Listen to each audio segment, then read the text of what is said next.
I've seen the worst, and there is nothing left for me to hate, so I can lay me down, my brothers, on the ground. I bled today until Coyote comes to raise me up and carries me away to go. Leave me, run like you never did. No,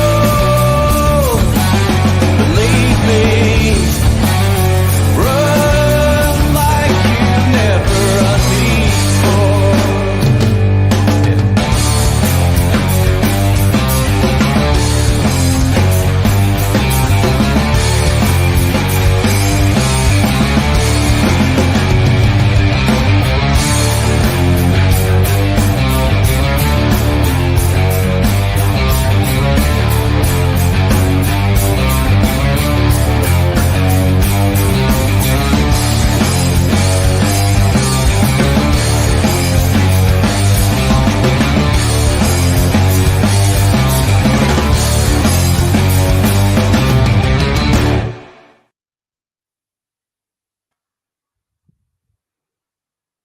Hello, everybody. Welcome to the Scottish Rugby podcast brought to you by the Scottish Rugby blog. I am Cammy Black.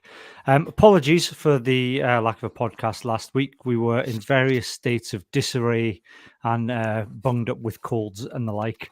We're back this week. Lots of things to catch up on. Joining me this evening, we've got Johnny McGinty. Hello, Johnny. Hello, how are we doing?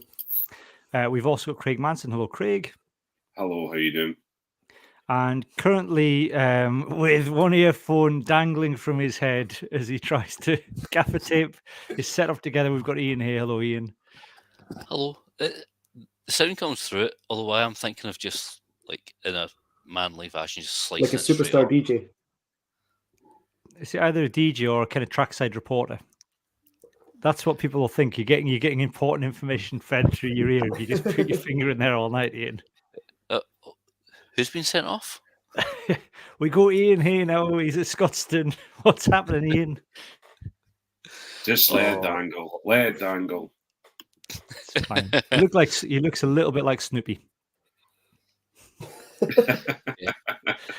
Underlying yes, depression hello. behind the eyes as well. Hello, Sad. everybody. Well, listen, everybody. If you're watching us live, we're on YouTube, Twitter, and Twitch, as well as Facebook as well. You can also download the podcast and listen to it in audio format on anywhere you can get audio podcasts. We also have a Patreon, which is patreon.com/Scottish Rugby Podcast. And for £3 a month, you get not only this podcast without any adverts, you get a bonus weekly episode where we go in a little bit more depth into some of the weekly talking points. Ian's headphones have now completely given up. Are you still there, Ian? Yes, I can hear you, Cam Yay! Fandango. That's fine. We can still be heard. I liked But, watching them try and fix it. It sliced- was like I've watching sliced National it off. Geographic. That's the way to do it. The technical term of just absolutely snapping it off. That's No, like 127 hours. Have you seen that? It's terrifying. It's horrible. Whoa, it gives me the heebie-jeebies. So What? yeah, that film with James Franco about the guy that fell down the crevice. Cuts and his got arm off. jammed up. Yeah, no, I wouldn't be watching that kind of thing. oh, it's not nice. Not for me. Anyway, rugby. Anyway, on with the rugby. The big news tonight, Craig, is that Lanniskeld and Evie Gallagher have signed for Bristol Bears. I have totally missed that. Holy Yeah. Wow, my goodness. That It only happened there's about a- 20 minutes ago, to be fair. To be Is it? fair, as we were coming on air. Right, okay. Sorry, I was unplugged from the social universe. That's great for them because they'll hopefully be getting paid good money for it, and it'll develop them. But it's also good for Bristol Bears because there's some fantastic players down there, and there'll be a strong team. And Joe, I mean that's one of the things we want to see, I guess, in the continued absence of a professional women's setup in Scotland, getting Scottish internationals regular experience and regular exposure of professional rugby in England, which one of the highest levels you can play at the moment, is a good thing. Yeah, definitely. And it's been a really difficult couple of weeks for them. We've kind of been in limbo. We're in South Africa with Scotland when Worcester went bust, and obviously both were with Worcester last season. So that's a tough time. It's a tough thing to go through at any point. It's a particularly tough thing to go through while you're away representing the country halfway around the world. So good to see the court stuff while they were away, but it's good to see that sort of taken care of, and they can put it behind them and get on with getting some top level rugby. The other big news, transfer wise, in our absence while we were away, and it happened on the day we said we're not doing a podcast, Craig, is Alistair Price has gone on loan from Glasgow to Edinburgh. Now, Yes, I think for a long time there's been talk on this podcast that Glasgow maybe were a bit heavy on the scrum half side of things, certainly on the international scrum half side of things, and Edinburgh maybe a little bit lighter. I don't think anybody quite predicted that it would be Ali Price that would make the move across, though. well, it's an interesting one, isn't it? It's obviously been SRU led rather than because from both press releases. Sean Everett was what's the word? He was needed. He was the one that was requesting a player, but or was looking for a 9.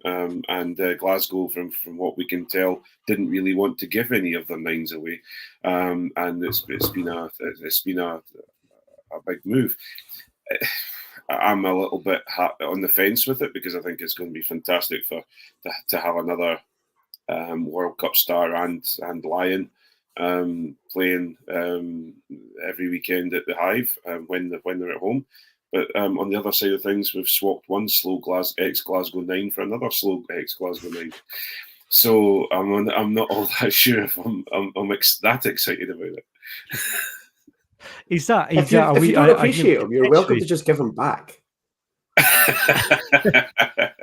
Honestly, it was Johnny. The interesting thing with this was the Glasgow press release was interesting, to say the least. Yeah.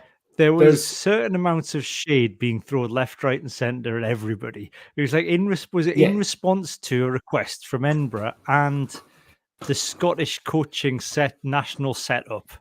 We've released Ali Price. Yeah. The SRU got a bit of it. There was what I'd probably describe as barely concealed fury from Franco Smith in his interviews with the press on Friday, and like rightly so. I think I'm very sad to see him gone, whether Craig appreciates him or not. He's a test lion. He's a quality player. He's been at the centre of everything that Glasgow have done for years. He's a leader at the club, and for Edinburgh and the SRU to just appear and go, oh, actually, we want him, and there's nothing you could do about it. Everyone at Glasgow seems rightly fuming, fans included, and I'm right there with them. I think it was a bit of a dirty trick, to be honest. On the flip side, Ian, you could counter by saying, look, if you get bought a nice toy for your birthday, but you spend all the time playing with a tat you get free on the front of a magazine, then do you deserve the nice toy in the first place? So if you're not using it, it goes, use it or lose it. So to be a certain extent, Glasgow have, Ali Price has made a lot of game time for Glasgow. It seems Franco Smith prefers George Horn. We need Ali Price getting game time, I guess. And this is a way to do that from a Scottish point of view. Yeah, mind you, the nice toy had been away, and it had to play with other bigger, badder toys, and subsequently needed a wee bit of rest time, because you don't want all the good stickers coming off it and that. It was a bit of a surprise. he was still getting game time. There had been little niggles and injuries. George Horn was getting more of the starting positions, which I mean, me being a George Horn stan, I wasn't too disappointed by, because, like I've always said, the guy, rather than just being the sort of deadly last half-hour sniper or the flat track bully, the guy needs time to play against good teams and to manage games against good teams for a full 80 from the starting position. But what we've got now is a complete logjam at Edinburgh at 9. With all that quality they've got. ridiculous.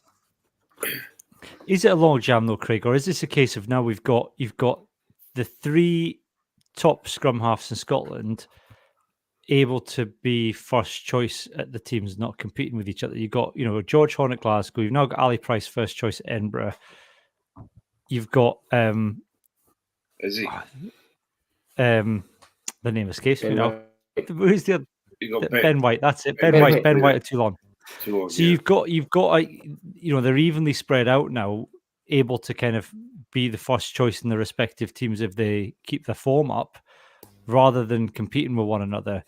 Is it a log jam at Edinburgh, or was it a case that you didn't quite have the quality there? Well, see, I don't understand it that much, because we've just brought in Scott Steele, who obviously, apart from playing in the back row on a regular basis, You can turn a 9 upside down. if you want. exactly. I believe, obviously, he's come back from injury, and it doesn't sound like he's going to be back from injury that quickly if they've requested Ali Price. But you see, this is a question. I don't think Edinburgh have requested Ali Price. I think Edinburgh have said, "Oh, we're going to be a bit tight here," because obviously Ben Velcott, who is our first choice 9 and is performing incredibly well for Edinburgh, has personal issues, and that's absolutely understandable. I'm not going to go into that side of things on here, but he's got personal issues, and it looks like that they're obviously worried that he's going to be have his mind on other things at that time, so they've needed a 9. And the SRU have kind of gone, well, we want Ali Price getting more game time, so we're going to put him over at Edinburgh. It's one of those things. It's a difficult one, I think. It's very odd. Check you trying to claim that Edinburgh have been bullied into having Ali Price and nobody. I'm not wants him. saying. We wanted him. I'm not saying we were bullied into taking him. I'm saying that they obviously there was something went out to say we're needing another 9 and we're needing a quality 9, because we thought, to be brutally honest, Charlie Shield is working okay for Edinburgh, but he's not a starting 9 for us at this moment in time. So with Scott Steele being injured, we're looking for a 9.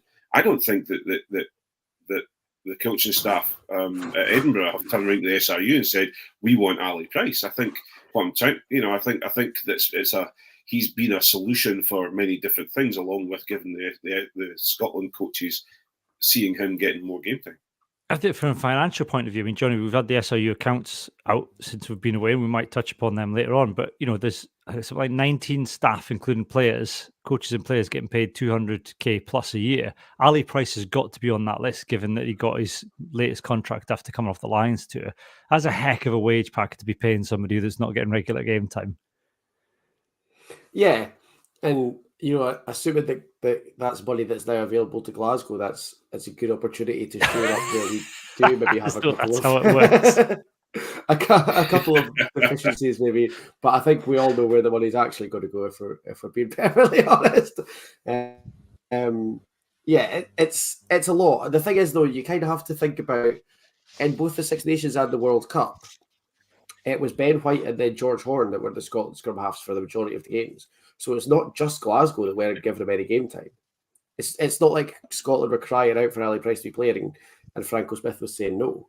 Ali Price wasn't getting picked by Scotland and George Horn was. So it's not out with the bounds of possibility that the Scottish coaching staff have said to Glasgow, we need George Horn playing because he's our 9. And then Ali Price gets, and now it seems like Glasgow are getting punted with the blame for all of that. And I think it's maybe significantly more complicated than that.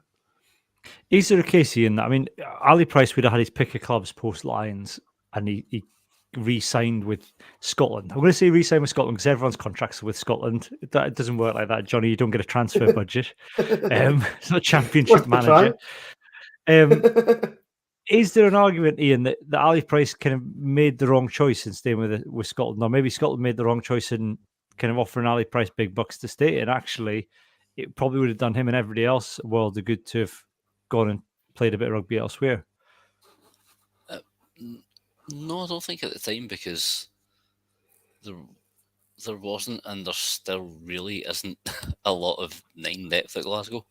I mean, Dobie was a late Rennie era, early in his career pick. We maybe thought he would come on more, but Franco seems to prefer George Horn much more than Ali Price. But like Johnny was saying, and you guys were saying, if he's on a 6-figure contract, you'd expect him to be playing more. What I find odd now is the fact that, yes, the SRU could have moved them on post Lions and got a bit of money back, but then they made sort of big deal of getting Scott Steele in and Ben Vellicott. So now, like I said, there's that logjam at Edinburgh, and it's all 3 guys who, I mean, Scott Steele was starting 9 during the 2026 Nations. So you have 2 starter number 9s with Vellicott, who'd moved to Edinburgh for the sole reason to be more in the shop window, to be that starting 9.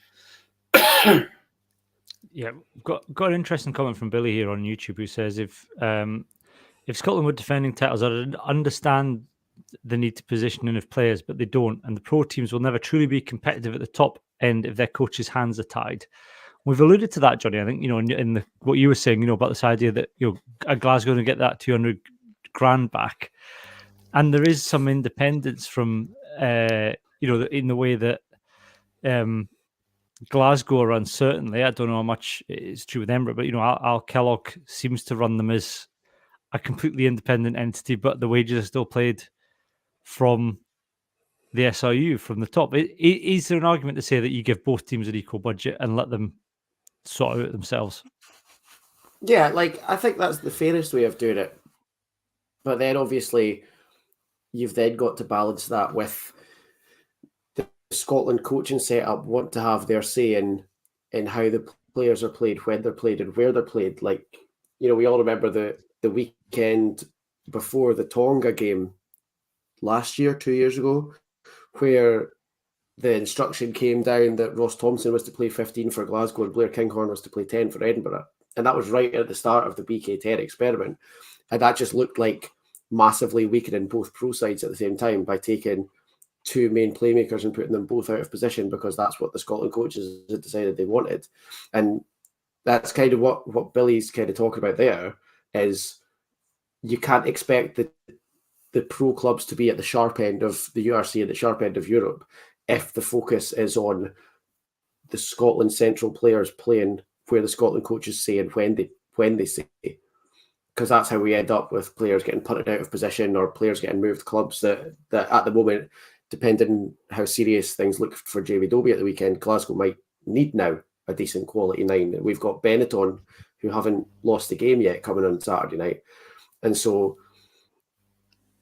it comes down to, I guess, do you think that the pro teams have got a better chance of winning silverware, competing at the URC and competing in Europe than Scotland do? And if they do, you need to start focusing the resources on the pro clubs getting to do what they need to do to win that.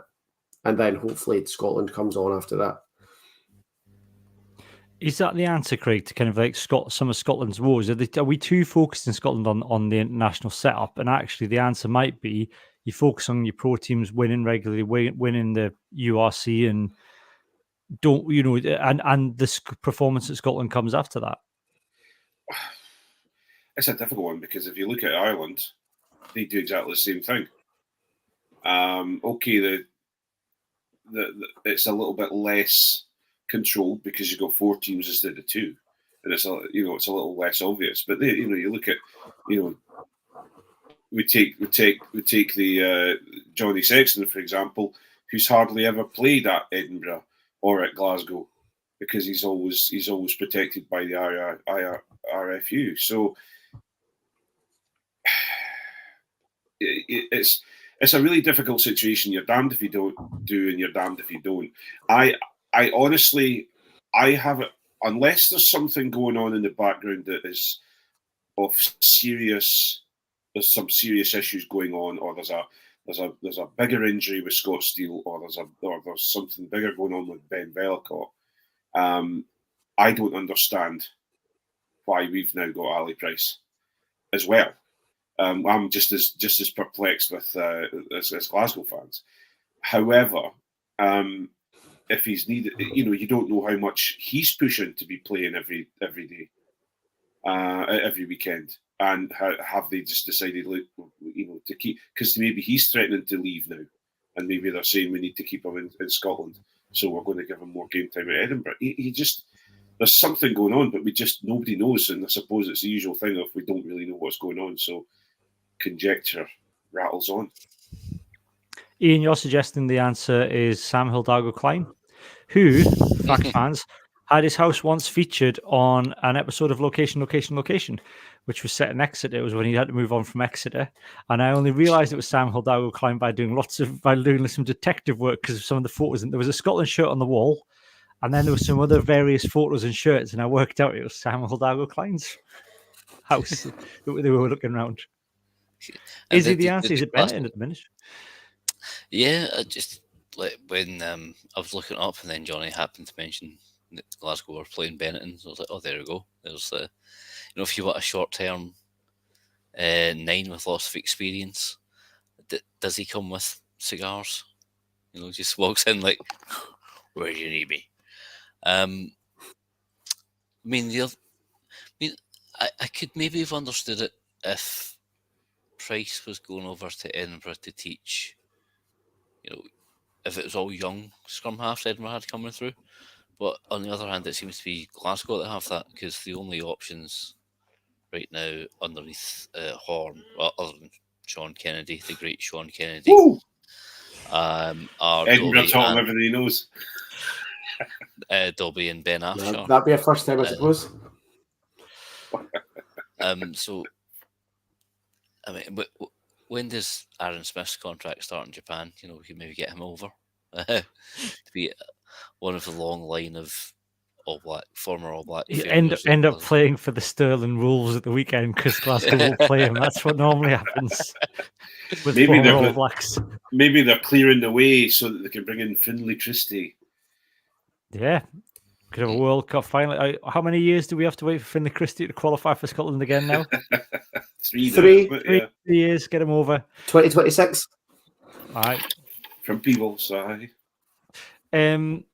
Okay, well, look, nobody's happy. Ali Price, who knows how Ali Price feels about it. He's having to, yeah, I think Ali Price would fit in well at Edinburgh, just in the general climate. Just always sold as excessively White House. I have to say, he does look incredibly good in Edinburgh gear. So, wait till you see him in the shirt. It'll be, he'll be looking fantastic. Ali Price screams more. Ali Price screams more inside. That's all I'm saying. He certainly does. He's got those vibes about him, right? Oh no, he's Sturbridge. He's all over Sturbridge. You'll see him walking his giant rabbit. He's walking his giant outdoor rabbit with his red chinos and his. Hey, just you wait. His jacket. His missus is having a baby, so that giant rabbit's getting punted. I can speak from experience that house rabbits and children do not mix, because the little hard poos that the rabbits leave everywhere look exactly like chocolate chips. Yeah, so, that rabbit is getting in the pot straight away. He'll be using his Vern Cotter training. Hey, Ali Price is vegetarian now, isn't he? Isn't Ali Price vegetarian? Didn't I read that somewhere? Oh, coming back. Send them back to training camp. Right back. I'll look that up. I'll look that up and confirm later on. But I'm reasonably sure Ali Price is now vegetarian, so he'll not be sticking it in the pot, Craig. Maybe that's why he's moved to Edinburgh. Better vegetarian options. Anyway, talking of Edinburgh, let's talk about the Edinburgh game at the weekend. Craig, Ben Velicott seems to have reacted well to the news that Ali Price is coming in as first choice from half. Certainly, it was very, very obvious that he came off the bench. He had what 25 minutes or 30 minutes on the pitch and got man of the match. He's done but this is the thing, and this is what I was trying to say earlier on, and it's no disrespect to Ali Price, because Ali Price is obviously a Scotland star. He's fantastic. I think he'll fit in very, very well at Edinburgh, and I'm not annoyed that he's coming. I'm just perplexed a little bit. But Ben Velicott is a phenomenal player, and if we didn't have project player Dobie coming through to Scotland, Ben White and George Horn, who play very, very similar to Ben Velicott, you probably would have seen Ben Velicott in a Scotland shirt. So we're very lucky to have him. We're happy to have him, and he performs an incredible. He's well loved by everybody, and he played incredibly well at the weekend for the small time he was on the pitch. That's it for the small eye. So you're still happy that Ali Price is coming in? So you still need Ali Price then? Yeah, well, see, this is why I'm kind of going. Well, especially when I found out Ali Price was coming, I was like, hey, what? Hey? It just threw us, because we're expecting a fairly quick player in Scott Steele once he's recovered from his injury. You've got Charlie Shield, who is still there, still working hard. And you've got Ben Velicott, who can put a performance in like he has. So it's amazing. We'll be tripping over. But then again, we do like taking players off Glasgow, because we got the player who won the match for us out of Glasgow's hands as well. Johnny, you were at Mini Murrayfield at the weekend? I was, yeah. The hives that I came out in, ironically, being at the hive, have more or less disappeared now. It was. I have to say, I'll see if I can get through this without being sick. Edinburgh Rugby were fantastic on Saturday. I was there because I was playing for the Fife Clan Unified Rugby team on Saturday afternoon. We had a 5-team competition. For anyone who doesn't know, Unified Rugby is for people with disabilities. And we mixed together enabling players, which is able-bodied players, with players with disabilities, to try and get everyone as involved as possible with as much rugby as we can.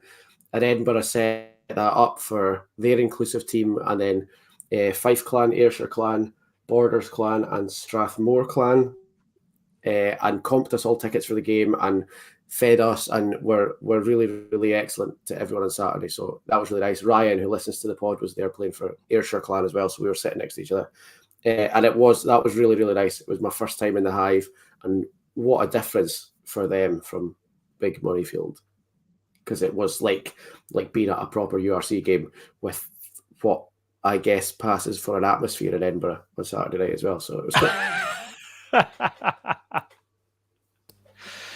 What did you make of the game, though, Johnny? Edinburgh are still annoyingly competent, I guess. The difference when Ben Velicott came on was huge. He was until last week by far and away Edinburgh's best 9, I think. I don't think it'll be quite the walk-in job that Ali Price maybe thought it might be. Velicott made a huge difference. I thought Wes Hooson played really well. It was nice. We were sitting right behind the posts, so we could kind of have a chance to see what everyone was doing. And actually, Duhan van der Merwe, it looks like his off the ball work last weekend was really, really good. His support work was really good. I think a lot of the stuff that he cops some flack for when you're watching him on TV, watching him on Saturday, I think he did a lot of unseen stuff, or stuff that you probably wouldn't have seen on the broadcast. So it was interesting to be there. And yeah, Velicott and van der Merwe both, I thought, played really, really well. So Van der Merwe passed. Nice to see some of them come back. He did, yeah. Exciting to see. Ian, the one thing for me, one of the big down points for me is I'm not sure how organised Edinburgh's defence is on the line when they're guarding the try line, because there seemed a couple of the Connacht tries seemed fairly soft, and down to the fact that Edinburgh just didn't have the kind of guards around the ruck in place at the right times? Am I thinking of? No, I'm thinking of a different try. No, I'm not entirely sure. It's like the Irish they've got a good maul game. We know that, and it's always hard to defend mauls. I'm not sure what particular tries were you thinking. I can't. You challenged me on this now. I can't remember. I've not made a note of who scored the tries. There had a couple of close. It was two of the close ones. Just pick and goes from rucks. Yeah. It was two of the pick. There was two from pick. There was two definitely from pick and goes. Craig. They just didn't. There seemed to be panic in the eyes of the defenders. Nobody seemed to quite know where they were supposed to be. It's a common trait, unfortunately, with Edinburgh at the moment, and we're trying to, we can defend and open play quite well, until you then start to put us under pressure. But then again, Scotland are very similar themselves. When it gets to the try line, we lose our shape. We lose the ferocity that maybe we were defending in the middle of the field with. Individual tackles seem to work really, really well, but when it comes to actually putting your head down and putting it between someone's shins and chop tackling them, etc., we tend to lose. So it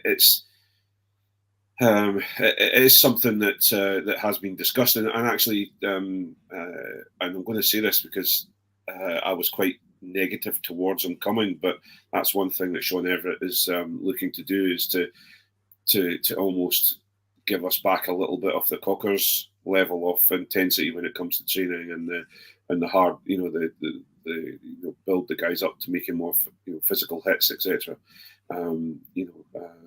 So we'll see how that will change over the next few games in the season. Well, one of the big pluses for Glasgow, Craig, is obviously Ben Healy. I mean, to nail it, have somebody that can nail a drop goal like that in the closing minutes of a match is got to be game changing for you, and having a 10 of that quality now.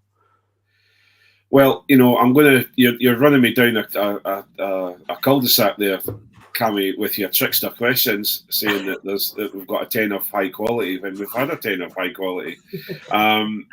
What I would say is we've had a 15 of high quality playing 10.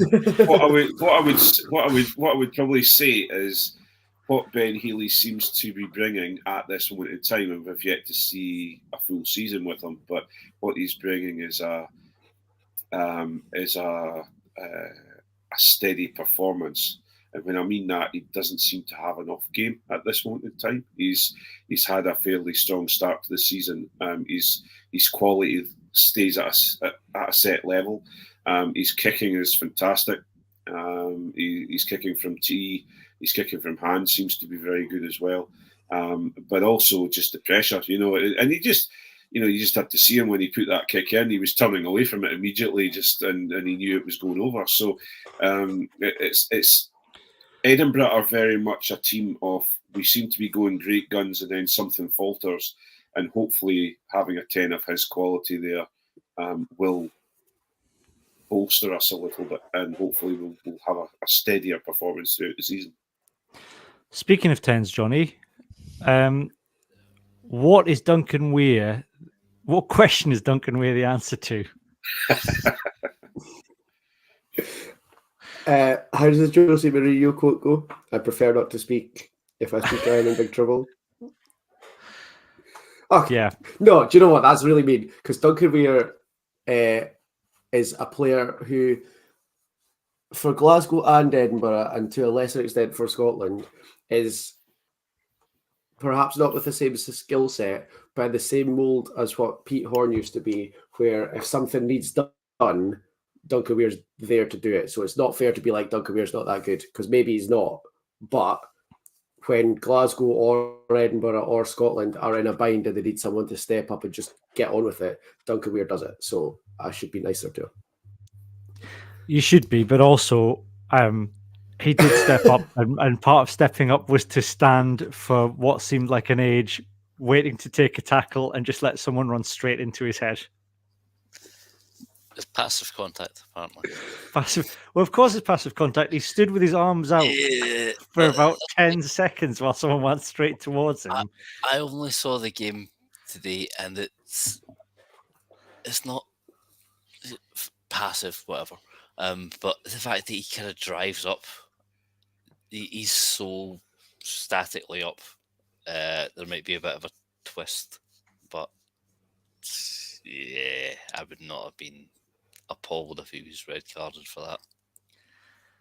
Yeah. But overall, Ian, Glasgow somehow managed to win away at the Ospreys. Yeah, With a bonus point. Yep. with the most handsome man in rugby securing the bonus point Oh. as well. Oh, there you yeah, go. that- There you go. Say thank you to Craig and thank you to Embra boys. Come on. For giving you the Thanks, man, Craig. the beautiful man that is Alan Dell. I don't know what they're complaining at. Dunky Weir, Sean, God, I've forgotten his second name. Sean Kennedy. Sean Kennedy, Kennedy. Rory Darsh. Duncan Weir. Dunky Weir played for us. George Turner. Duncan Weir George went to my Turner. high school, mate. Or he Yeah, but he played most of his games for Edinburgh. Proud of it. Let me think who else we've got. You've got now you've got George Alan George Bell, Turner? George Fraser Turner. Yeah, Brown. absolutely. Yeah, Rory Darge. But none of them are Davis, as, none of Rory them Darge, you none of idiots. them are as beautiful as Alan Dell. Oh, sweetness incorporated, I tell you. What a man. Anyway, back to Glasgow winning. First half was absolutely dreadful. Yeah, I imagine. Like, I heard that Dobie had played badly. I don't think he was quite as awful as people had made out, or maybe I was just expecting complete offers. The first 20 minutes were just a mess. Glasgow were trying to play wide, but everybody went wide without anyone wanting to be the fulcrum in order to get the ball wide. So it's just, there's one point where Stafford took it off of Sordoni, and there was like 4 players all out far too wide, and then Ollie Smith ran into the line and just got in McDowell's way. So it was a shambolic mess. But then Sean Kennedy came on in the second half and saved the day pretty much. But of course, Johnny Matthews got another 2 tries. It's getting ridiculous. Yeah. I was quite I was giggling a little bit when I was listening. There's a podcast, the BBC Scotland podcast, as I was listening to today, and it had Kyle Stein on it, and he did point out that because they were going on about Johnny Matthews and how great he was and this, that, and that, he says, yeah, but he is behind a really, really good maul. Thank you, sir. You made my point. He looked fuming when Sonny Villanelle went over for that pushover. Absolutely fuming. He got denied his hat trick. And rightly so. Well, Yeah. actually, funnily enough, we're getting a little bit short of hookers over in Edinburgh. Maybe we should have a word with the SRU. Absolutely beat it. Beat it. After some of the things that you said about Johnny Matthews in the summer, Craig Manson, absolutely not. Yeah, because then you wouldn't have them all in Edinburgh to hide behind. That's very true. He'd be soon back along, pleading to be let back into Scotland. I'm sorry. But I think one of the things, Johnny, though, I suppose, is that both teams, to a certain extent, have won ugly, and that's not necessarily been something either have been able to do. So that's a plus point, I guess. Yeah, no, definitely. Like that Glasgow game, and I was kind of catching updates on my phone on Saturday because I was at the stadium. Previously, where Glasgow had gone behind like that away, even if it is a Welsh region, wouldn't have won that game. And so it's nice to see a bit of grit. And I think we've kind of started seeing it with the national team in the last year or so, and whether that's now filtering down to the pro clubs, it is good. And it's something that's been a problem for a lot of Scottish teams for a very long time. So if we've got that nailed, that could be the start of a bit of a psychological turnaround, I think, for all the teams. Yeah. Has anybody got any more on Glasgow Edinburgh? No. I thought Matt Vakerson had a good game. A quietly, as per usual, quietly effective game.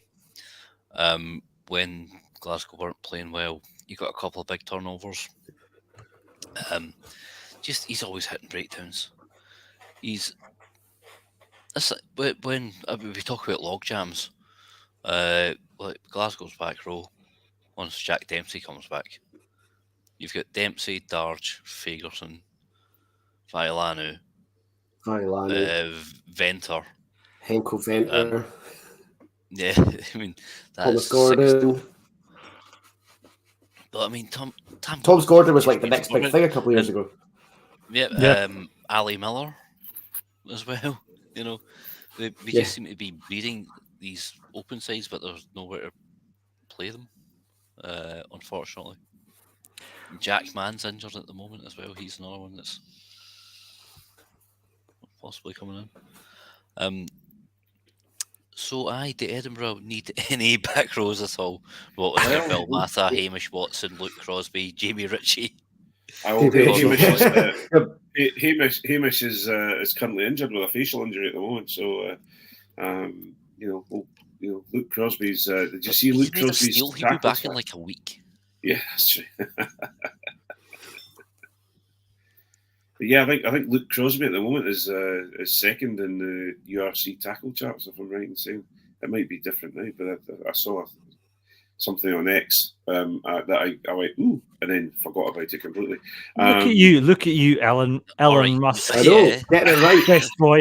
X. I'm with X. No Twitter for Craig. It's X. He'll be with his blue tick next. $7.99 a month. I even managed to put my own GIF on Twitter the other X, I should say, the other day. I was quite proud of that. Listen to me with my technology. Very well. Yeah. Well done, Craig. Next, I'll be on Snapchat. You are on Snapchat? Yes, I have. Either that or you've got an imposter. I found you on Snapchat and I was like, oh, here we go. I still don't understand what Snapchat is. It passed me by at the time. I remember when everybody got excited about the SRU had a Snapchat account. I was like, why do they need a Snapchat? Who's Snapchatting an organisation? Yeah. People have lost track of what Snapchat was originally for, which is Patreon content.